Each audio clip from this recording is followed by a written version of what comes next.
wanted a college scholarship, and everyone in my class used to say, I want to go to the Olympics, I want to go to the Olympics, and I was a copycat. I didn't even know what the Olympics was, so I told them, I want to go to the Olympics, but that wasn't the case for me. I just wanted to have fun, get a college scholarship, and then the Olympics came into the picture years later, probably when I was 15, 16 years old, when I watched 2012 Olympics in London, and I saw Gabby Douglas win, and I was like, oh my gosh, if she can do it, I can do it. But I still never knew about elite gymnastics and what it took to get there and how you become an elite gymnast. I really just saw a magazine that my family was subscribed to, and on the front of it, the girls were in Italy. And I took it to my coach and I said, I want to go to Italy. How do I do this? I want to compete there. And she was like, you have to be an elite gymnast. And at the time I was a level 10, so the highest before elite. And I asked how we do that. And she said, you have to qualify. It's a long process. You have to get invited to the branch. And I was like, okay, thinking it would be easy. And it took years. It was not easy. But in the end, I did get to go to Italy and compete there, so that was exciting. But in the beginning, it was just, I wanted to go to college.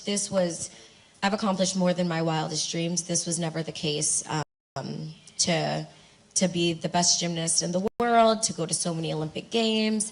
That was never in the picture. I just wanted to go to college and commit, and I eventually committed to UCLA, but had to break that commitment because we didn't have NIL like they do now, where you can compete professionally and in college, so. Vaya, ¿dónde la colocó la vida, no? Sí, qué bárbaro. Y bueno, Simón, estás hablando de ese proceso cuando estabas creciendo y fuiste identificada y luego te enamoraste de la gimnasia y del alto rendimiento. ¿En qué momento empezaste a encontrar modelos a seguir, referentes, mentoras, mentores, a alguien o algunas personas que empezaron a ser para ti esa punta de lanza donde tú empezaste a guiar? Hoy lo eres para muchas personas en el mundo, pero en tu momento, ¿quién era tu referente que te inspiraba, que te sostenía, que te traía esa fuerza, esa resiliencia que siempre has mostrado? Yes. So my parents have been one of my biggest inspirations from the get-go. Adopting 2 kids when your 2 other kids are going off to college is not an easy job, so I owe a lot of what I do to them. But other than that, sports icons like Serena Williams, LeBron James, Michael Phelps, and then eventually Gabby Douglas, Ali Raisman. I loved Shawn Johnson and Nastia Liukin from 2008 Olympics, so I drew big inspirations from them, as well as Alicia Sacramone was one of my favorite gymnasts because I felt that she's taller than me, but I felt like we had similar body statures, and she wasn't that great at bars. Sorry, Alicia. She wasn't that great at bars. She's gonna listen to you. Yes, she wasn't the best at bars. She could swing and make it through, and at the point in my career, that's kind of where I was. I was okay at the other events, but not really good at bars, so I was like, and then she eventually never did bars anyway. She just did vault and floor and sometimes beams. So I was like, I'm going to be just like her. I'm never going to do bars. That's the type of gymnast. I'm just going to be a specialist. And then with a lot of hard work, I eventually ended up doing bars and doing all around, which was so amazing to be a part of the all around conversation. But yeah, I drew my inspiration mainly from gymnasts because people that understood, that went through the same process that I was going through. And one of my biggest mentors in elite gymnastics was Kyla Ross. Oh, okay. She previously went to 2012 Olympics and then she came back. And so in 2013, when I stepped on the world stage, she mentored me the whole entire way and taught me kind of everything I know so that I can pass it down to the younger generation, so that if we ever had any hiccups, the younger generation didn't have to go through what we went through. So Kyla Ross was one of my absolute favorites, as well as Ali. Simón, ¿qué te dio y qué te quitó la gimnasia artística en tu vida? Y aprovecho para hacer una pregunta adicional. Digo, ¿volverías a elegir ser gimnasta? So gymnastics is my life. It's the only thing I know. I definitely would hopefully, I mean, I think everything happens for a reason. I was adopted for a reason. The school field trip got canceled that day. for a reason. So I'm not sure where I would be. I hope I would be a gymnast so that you guys could watch my craft. But if not, I always said, hopefully I would be a pediatric nurse or a NICU nurse. But yes, gymnastics has given me community, dedication, possibility. It's given me opportunity to travel, to come speak to you guys. So it's given me a lot. It's also taken a lot of, I would say, I mean, it's hard to say that it took something from me because it's given me so much and I've had so much support over the years. So I don't think it's actually taken anything. I've learned from a lot of trial and error throughout my career. So, and I've had a very successful career. So I feel super lucky and super blessed to have the support and to have the coaches and team, because I really do think it takes a village. So I can't say that gymnastics took anything. If anything, it's given me way more. Yeah. Maravilloso. Y bueno, esta pregunta para mí, quiero decirte además que when you talk about tequila, we are talking now. I'm from Mexico, so. Bueno, hay un momento muy importante que queremos platicar y ha sido el legado que a la par de la gimnasia hemos encontrado de ti, nos has regalado, nos has conducido a través de tu propio viaje de salud mental en el deporte. Parte de ser capital mundial de deporte aquí en Buenos Aires ahora con esta nominación y el impulso que estamos dando en salud mental en el deporte. Tú en Tokio tuviste un momento que tuviste que hacer a un lado esta gimnasia para poder priorizarte, para poder ser responsable contigo misma, y marcaste en ese momento un parteaguas en la historia sobre ya erradicar el estigma de la salud mental en el deporte y poder empezar a hablar de ella y ponerla en la mesa. Tú con este legado nos has enseñado a todos. En Estados Unidos hoy el 63% de mujeres dicen que están atendiendo su salud mental porque te escucharon hablar de ella y hacer un parteaguas. Pero sé que Tokio fue un momento difícil de resiliencia para ti. ¿Nos podías platicar un poco sobre ese momento? ¿De dónde salió esta resiliencia, este momento de levantar la mano? Y hoy eres un legado también y eres una punta de lanza de este movimiento. Entonces, hubo un trayecto hasta París. En París 2024 te vimos con un trabajo realizado entre Tokio y París magnífico y también con una simbología muy importante para muchos seres humanos que necesitan atenderse en este sentido y especialmente en el alto rendimiento y en el deporte. ¿Nos podrías platicar un poquito de ese viaje? Yes, so I feel like this story, I'm going to go a little bit backwards for this, and I'm going to start in Rio 2016 when I was 19 years old.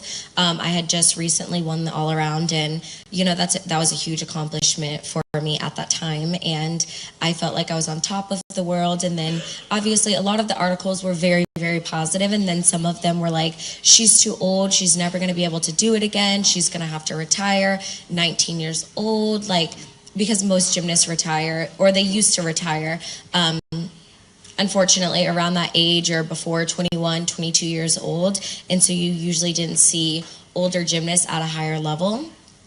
And so after Rio, once I won, I think it was maybe me and Nastia. I think Nastia might have been 18 when she won in 2008, and I was 19, so I was the oldest American to win an all-around. And they were like, she's washed out, there's no way she can get any better, so how is she going to do it? And so I remember thinking that, and I'm like, oh my gosh, they're right, there really aren't any other gymnasts. I mean, we have Oksana Chusavitna, which she's gone many, many years, and now she's in her 40s, and she's absolutely killing it, and she's still competing. But other than that, you saw everyone retire in their early 20s, which is really unfortunate. So I went home, I took some time off, and I was like, there's no way I could come back. I'm already way too old. And then I was like, you know what?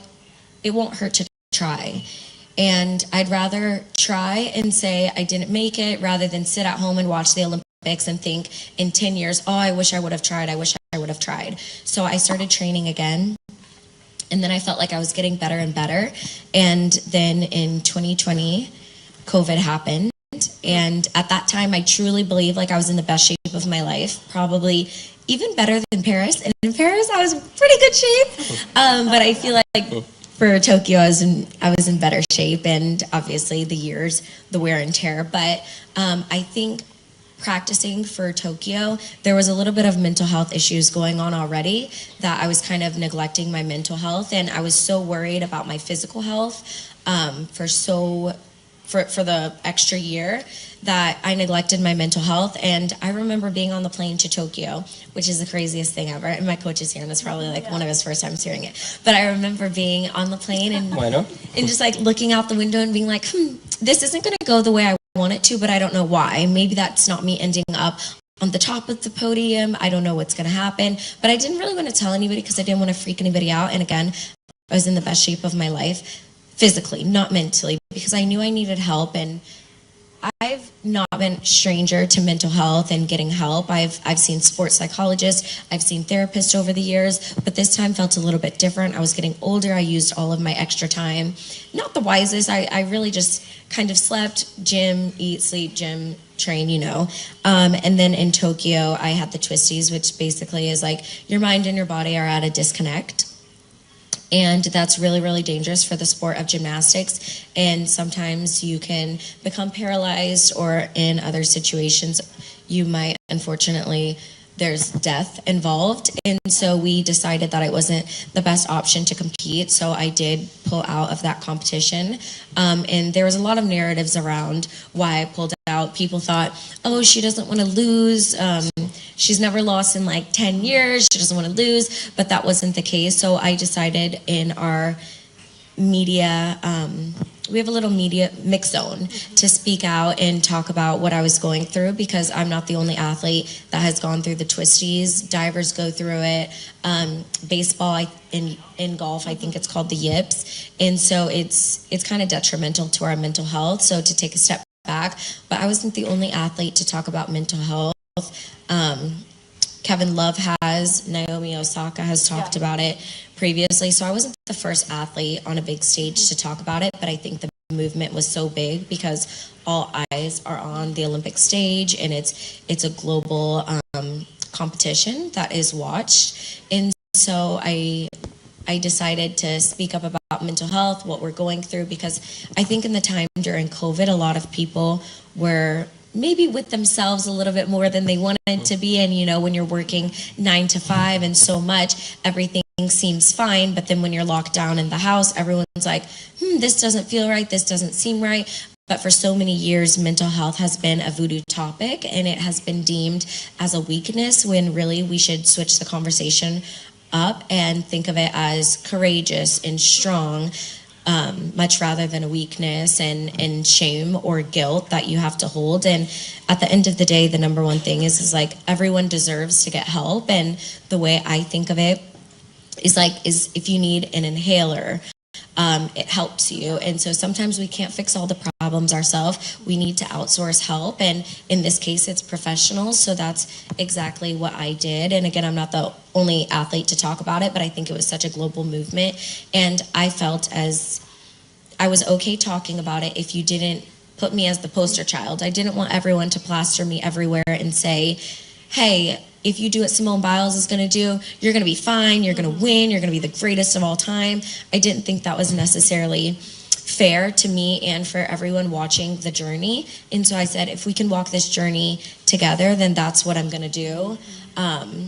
And so that's why I decided to speak up about it. And now it's a global conversation being held around the world, which is super exciting. And most of the time, people cannot relate to gold medals and representing their country on a world stage, but they can relate to mental health and what we're all going through. And so if I can be a helping hand, then that's what I'm going to do, especially for kids all around the world. Then I can shine a light on it, basically. So it was really, really hard for me because obviously at that games, I was 23, 24 years old, and I didn't know if there was ever going to be another opportunity for me to compete again on a global stage, or if USA would even trust me to select me for another competition. And fortunately, I put in the work, me and my team, mentally, physically, and we got back and healthier and felt better. for Paris, and so that was really, really exciting. It was such a big accomplishment, but I didn't do it alone. I mean, it takes a village. So my team, my family, my friends, everyone, we all put in the work so that I could compete to the best of my ability and to be the best version of myself in Paris. So, yeah. Simón, ¿y te sentís cómoda en ese lugar? Porque alguien podría decir que la vida te colocó en ese lugar de ser la referencia de la resiliencia en el mundo del deporte y en el mundo, como decía Yolanda, de la salud mental. ¿Te gusta ser la bandera de esa situación? I would say in the beginning, whenever I was on a world stage and I was becoming an idol or a role model for young gymnasts all over, I was really, really intimidated by that factor, and I thought that I had to be perfect in everything I did in the gym and outside the gym. And then it came to me at one point, I'm like, you know what, I'm still young, and if I can be raw, open, and honest and vulnerable on all of my platforms, and people can see that I'm still human rather than just like a gold medal winning machine, then that's what I'm gonna do, because again, they can't relate to maybe representing their country or winning Olympic medals, but they can relate to real life instances that are happening. And so that's when I kind of chose to pivot what a role model, an icon, or an idol look like from a social media standpoint. And I feel like that's kind of what I do nowadays. I try to be as normal as possible so that when they come up to me, we can relate to another level rather than just gymnastics. So I was very, very taunted in the beginning, but now it's just like I live everyday life. I love to share my life, raw, honest, open, vulnerable. Then that's what I'm going to do, because it's really, really hard for kids to see someone their age winning medals when, in fact, from every country at the Olympic Games, only 5 or 6 get to represent. So I thought it's just not normal, you know, what we're doing. But if I can be as normal as possible outside the gym, then that's what I like to portray on my social media. So yes. Sí, y bueno, oh, wow.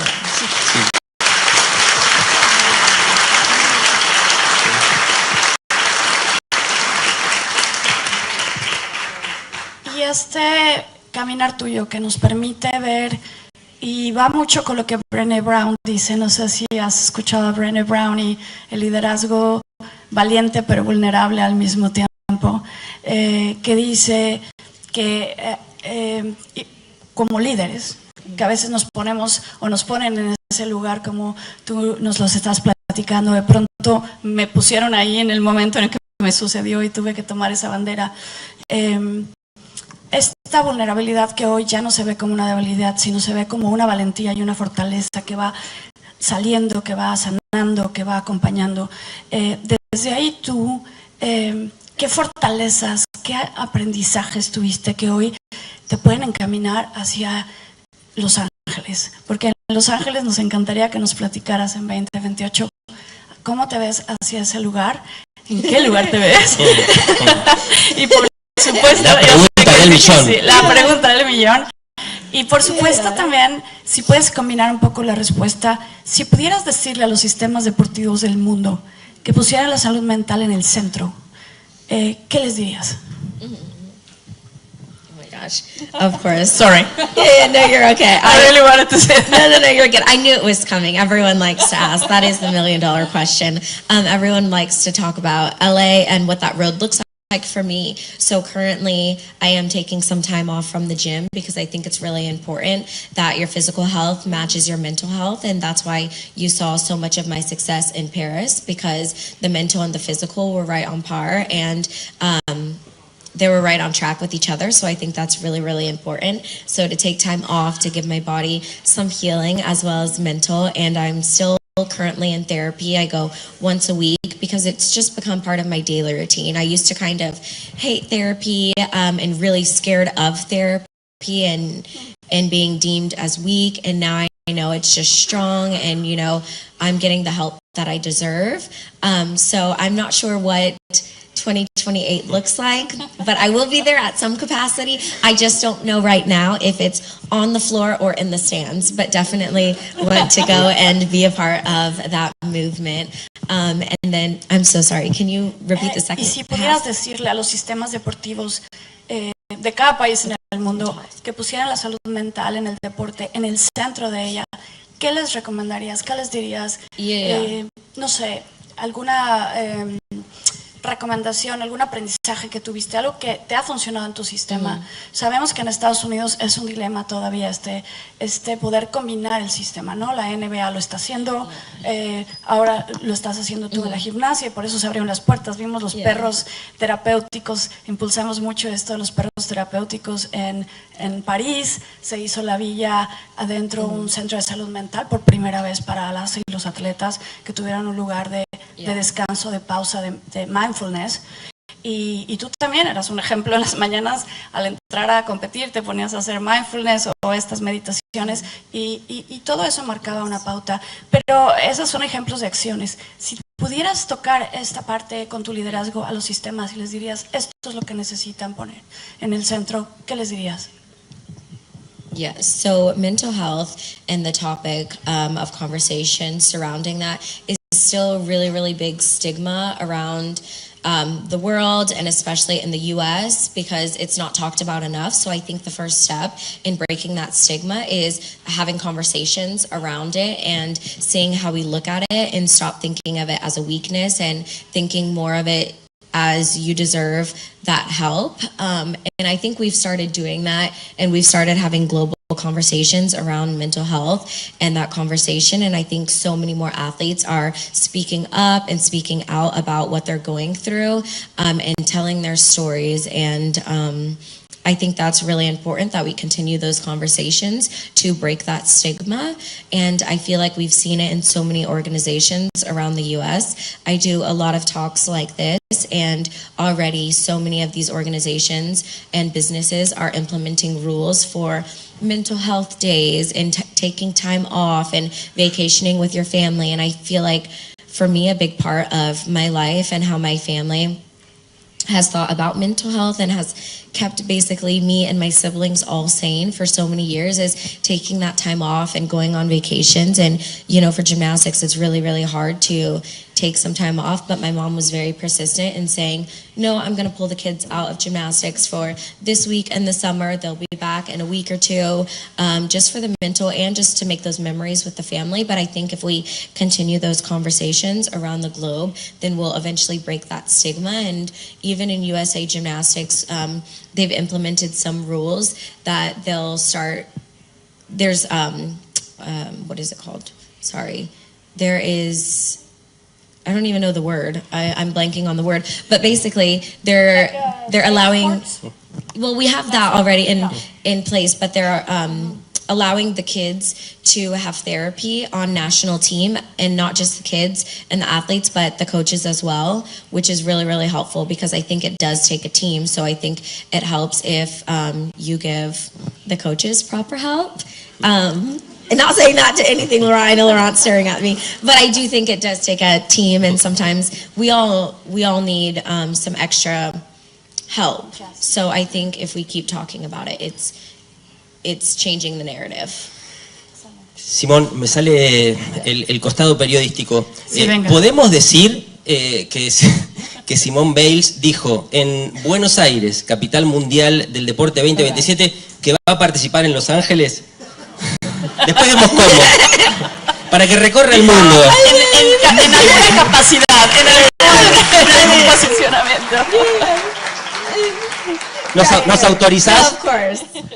Dijo que sí, dijo que sí, vamos, lo podemos. I mean, that will be on your hands. I have nothing. I just said I will be at the capacity. I just don't know if it's in the stands or on the floor. But you go ahead and play with fire. Maravilloso. Simón, hace un momento mencionabas las redes sociales. Vaya tema, sobre todo para los jóvenes. Da la sensación de que con los famosos haters se transforma en impiadoso. ¿Cómo lo manejaste y cómo te llevas ahora con las redes sociales?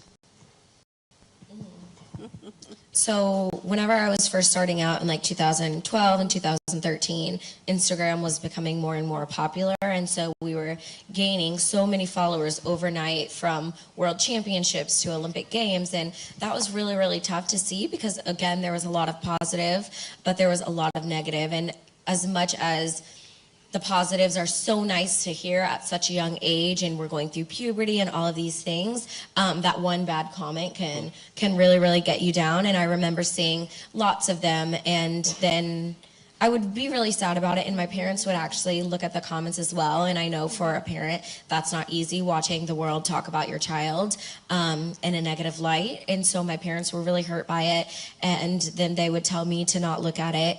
And in the beginning, it bothered me, and then we would also have Twitter at the time. It used to bother me a lot, but then I kind of was very stubborn, and I had Twitter fingers, so if anybody said anything, I would be right there in the comments quickly, like, oh, you don't know what you're talking about, or I mean, if they said something about me, I would have to say something about them, which it's not the healthiest, but I did it. And then as I got older, I realized that they may never be able to do what I do, so they can't really understand from the same perspective. So I started ignoring them, and then I feel like then that's when I would tell my parents not to look at it. So it kind of became a reverse role. They would tell me not to look at it, and then I was over there telling them, don't worry about it, who cares what they're saying. But social media is not easy, and I know that some of us get on the apps at a very, very young age, and I do think that we should maybe put requirements and regulations on it, because from a young age, these kids shouldn't be able to see some of these comments in a negative light towards them, especially when it could hurt or potentially hurt their self-esteem so much. And then that's where bullying begins and all of that. And although back in the day it was such a normalized thing, I think the pages are turning, and one, there's so many bots, but there's also AI to filter out the comments and so that you see more positive things on socials, hopefully. But I mean, at a young age, it was really, really hard for me to see them, and I would really concentrate on those factors. And then as I got older and I matured more, I was like, you know what, they could never live a day in my shoes, they could never do what I do, and it became a funny thing to me, because I'm like, how are you telling me what to do when you're probably at home eating potato chips on the couch and probably have never flipped a day in your life, and you're telling me how to flip, how to live my life. So it became just more of a funny thing. And now I still look at it, and some of the comments do hurt because they don't know my character, they don't know who I am, and if they met me, they'd probably be the first to ask for an autograph. So I think that's also really ironic. But now, if I ever want to say anything, I consult with my husband, and I'm like, hey, do you think I should comment this? And he's like, no, just leave it alone. It's okay. Just sleep on it. Or I go talk to my agent or my parents. Like, I just got this really weird comment. I don't know if I should say something to clear the air, because I don't know. I never want to be put in a bad light, or if it's not true. I feel like sometimes if it's true, I'll laugh, and I'll be like, okay, you know what, you're actually right, and I'll laugh with them. But whenever it's not true, I'm just like, that really irks me, because I'm like, that's not my character, that's not who I am. But I feel like lately, I try to ignore it. Yeah. Qué gusto saber que en tu kit de salud mental, en tu 911, tu esposo está ahí para que te pueda ayudar a corregularte emocionalmente cuando necesitas hacer esto de las redes sociales. Eso es buenísimo, y eso lo necesitamos todos y todos. Esa es mi recomendación principal cuando trabajo en este rubro de salud mental con el mundo. Algo que tú, porque nos estás diciendo que las redes sociales, lo que comentaba Cecilio, tienes que hacer este filtro, pero ¿qué te gustaría, si nos puedes compartir algo que se pueda, que no sabemos de ti, y que las redes sociales siempre nos marcan un estilo de vida que vamos nosotros imaginando de esa persona, de ese ídolo, de esa modelo a seguir?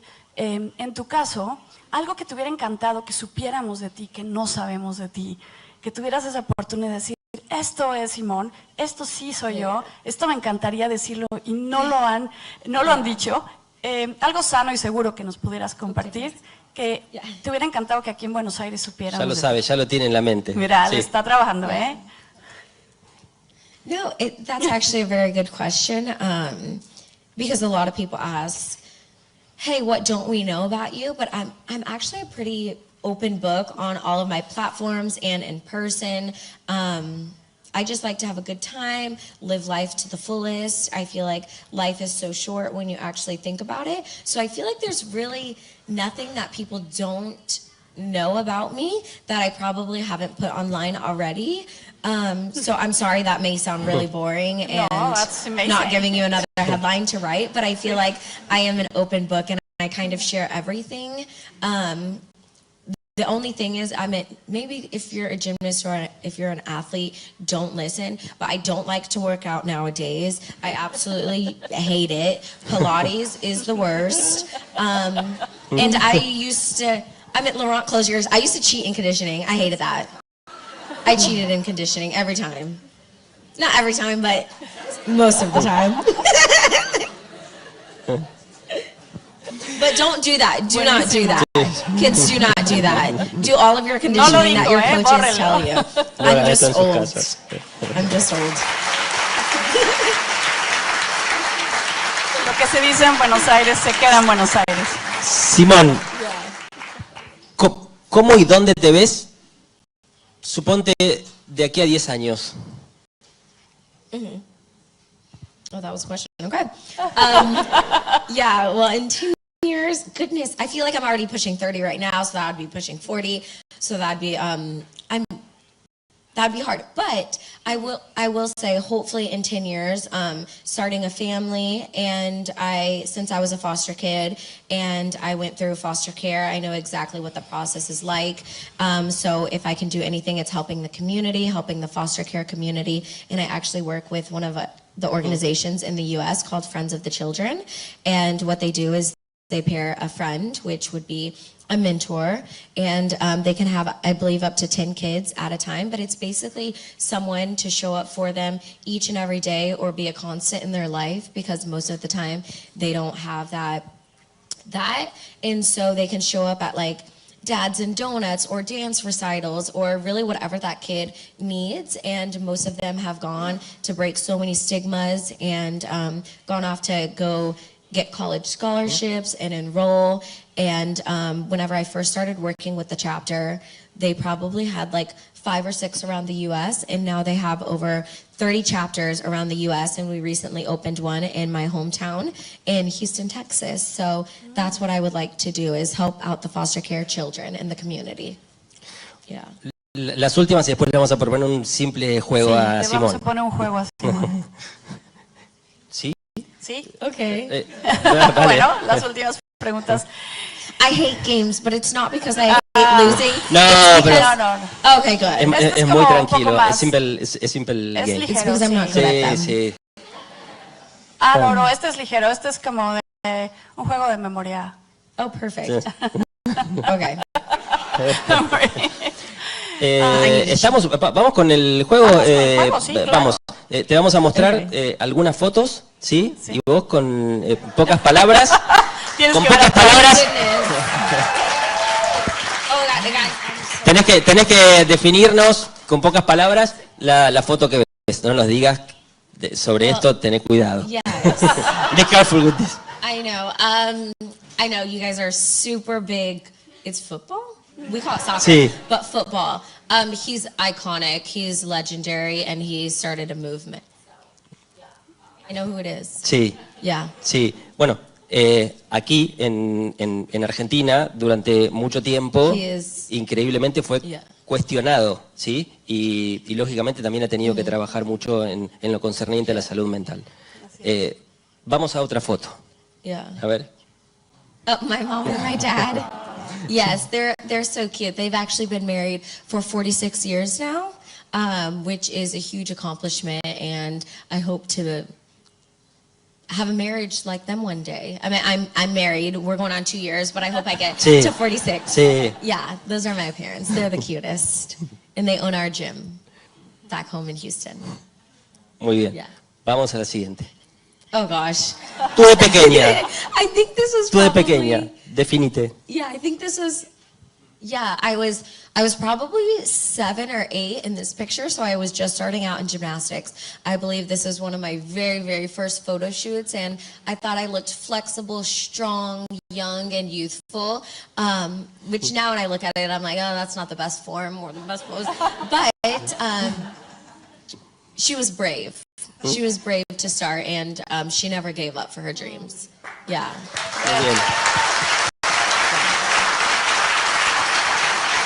One more. Oh, no. My husband would die. I don't have a crush on him anymore. That was like whenever I was younger.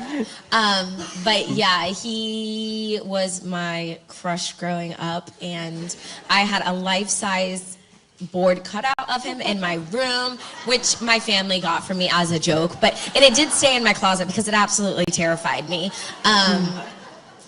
But yeah, I did get to meet him in 2016. They flew him out to the games after we had won the team gold medal, and that was, I can't say it was one of the highlights of my life because I feel like we're kind of past that, but it was a good moment for my childhood crush. Yeah. One more. Oh, Taylor Swift, yes. I love Taylor. I actually used her for inspiration for my floor routine. So that was the very beginning of my floor music. And so she's totally iconic, and I heard she came here and performed for some of you guys in Buenos Aires. So yeah, she's an icon, a legend. She's super fun. So yeah, love her. Vamos, una más. Oh, that's my husband. This is my husband, Jonathan. He's going on his 8th season in the NFL, and because of athletes and elite athletes speaking out about mental health, he actually started going to therapy and seeing a sports psychologist. And because football in the US is, you're supposed to be so strong, no weaknesses, no mental health issues, and he started to realize that once he started seeing his therapist, he actually plays better, and it's not deemed as a weakness, it's seen as a strength. So yeah, because I started going to therapy and breaking that stigma, he also started going to therapy, and they actually have a therapist and a mental health specialist on each of the teams in the NFL that they have access to now. So, yeah. Bien. Yeah. Bueno, no te aflijas que no hay más. Y hoy te preguntaba, Yolanda, qué cosas, qué cosas no sabíamos. No sabíamos. That was an easy game. No, era tranquilo. No sabíamos de ti. ¿Cómo sos como esposa? Yo creo que todos quieren saber eso. ¿Sos celosa, por ejemplo? Yeah, no, I'm actually the least jealous person. I hate games not because I hate losing, just because I don't know. I just like to have fun. That's my whole entire thing. My husband is very, very competitive, and if I win at a game, he has to play it again until he wins. And for me, that's not the case. I could lose every single game we play, and as long as I'm having fun, because at the end of the day, that's really what it's about, making memories, having fun, because we might not all be able to win everything that we do. So, and that was one of my parents' big things when I started gymnastics, was not to go out there and be the greatest ever, or to win the Olympics, or to win any national championships or world championships. It was really, as long as I was having fun, then they didn't mind that I was doing the sport. The minute that I said I wasn't having fun, they were like, well, let's seek some help, or let's quit. One, because it will save us a hell of a lot of money, and two, because let's find your passion if that's not gymnastics. And so that's what they did. But I'm not a very jealous wife. I could care. I mean, I'm just not, and I travel so much, so I like to be as active as possible. So yes, whenever I'm at home, I'm cooking, I'm cleaning, I'm washing dishes, I'm walking the dog. I'm literally just like you guys. Like, the only thing is the only thing, yeah. You're a human. Yeah. Yeah, groceries might take me a little longer because people in the store recognize me and they want photos. So sometimes I will get groceries delivered. But other than that, I literally go through the same thing you guys. I gotta pay my own bills. I drive my own cars. Like, I don't have a chauffeur. Like, here, yes, they're so nice. They gave me one. But other than that, like, no, I'm just the same. Yeah. Maravilloso. Muy bien, sí. Es difícil imaginar a una Simone en las tareas cotidianas, ¿no? Claro. I do. También hay un momento en que nos Actually, volvemos it's very cenicientas todas. relaxing. It's very relaxing. I really get in a groove, and I put some music on and clean the house and do the dishes, and that's like my calm and my peace. And if my husband does it, I always go back because I'm like, you didn't do it right. So yeah. Oye, Simón, y en lo que nos estás diciendo de tu vida So controlling, not jealous. marital, Sabes que no me quedó claro, no lo dice muy convencida, no sé qué creen ustedes. no, pero ahí hay mucho mensaje de equidad, igualdad e inclusión que estás manejando en ese matrimonio. También, bueno, nos voy a poner un poco serios, pero es importante porque tú lo has experimentado de primer nivel, con él también en este sentido, porque es un atleta muy destacado. Yeah. Las mujeres, las niñas, las jovencitas, a veces en el deporte nos seguimos quedando atrás en la equidad, igualdad e inclusión de género. Hay mucho movimiento en ello, pero todavía es un largo camino para andar. A mí me tocó abrir brecha en el taekwondo femenino en la historia de México y del mundo. La primera selección que hubo para Seúl 88, en ese tiempo no había mujeres en taekwondo como deporte. Y mi único referente era Nadia Comaneci, que nada que ver con el taekwondo, bueno, a lo mejor un poco al estirar la pierna, sí, pero hoy ha cambiado este tema. En la gimnasia se ha liderado mucho más en mujeres, ¿no?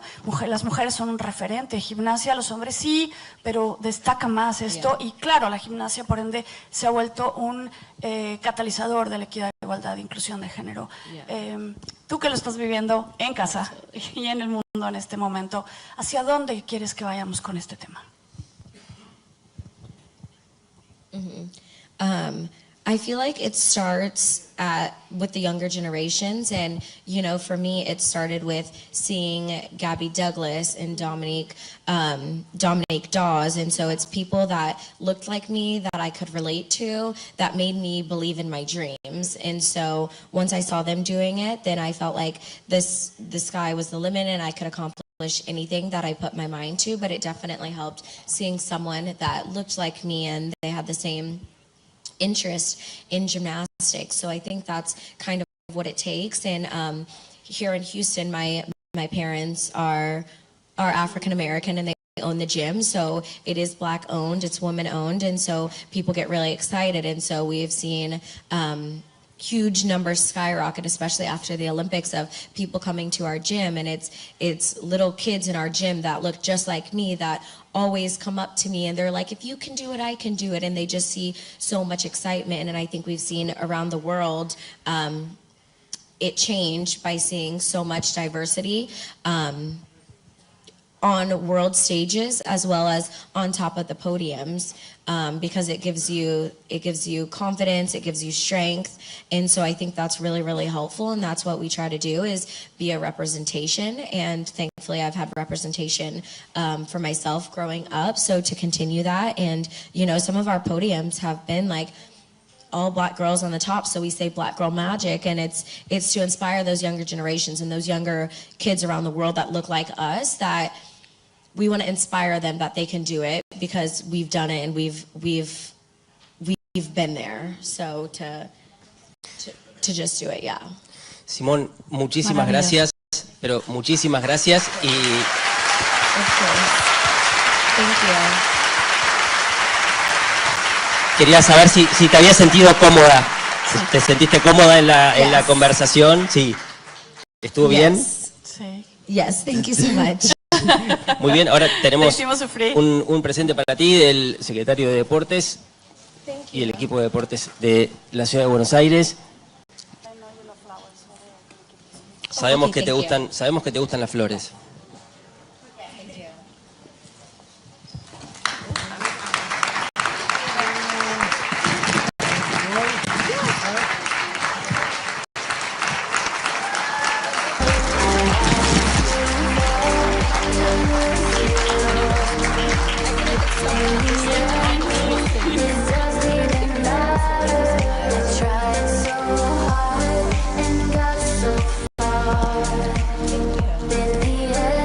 Bueno, mañana tendremos una clínica con Simón Chino, ¿no? Sí, estará mucha gente, ¿sí? Mucha gente. Para que Roca sea una fiesta del deporte, donde van a poder disfrutarla, sobre todo los niños, que son las que ella inspira. Ojalá que se lleve una buena impresión de la ciudad. Bueno, muchas gracias a todos, espero que la hayan pasado bien. ¿Sí? Gracias.